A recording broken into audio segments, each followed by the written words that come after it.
Внимателно со наводнување по долноводи. Земјоделците да не се концентрираат само на нивите, туку многу повеќе и на себе, зашто и најмала грешка може да биде фатална. Во оваа прилика сакам да истакнам, секогаш да имаат во предвид дека водата е проводник на електрична енергија и дека цевките од кои што се составени системите за наводнување се од метал кој исто така е проводник на електрична енергија.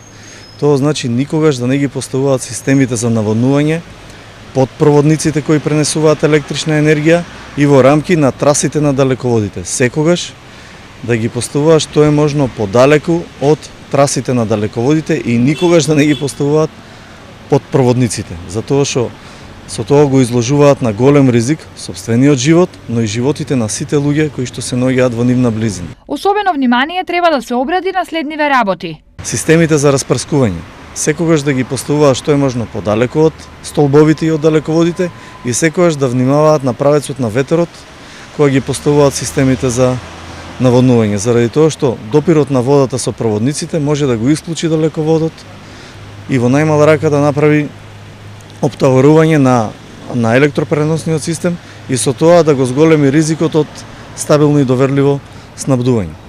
Но системите за наводнување не се единствената опасност на поле полно со долноводи. Голем ризик е и гломазната земјоделска механизација.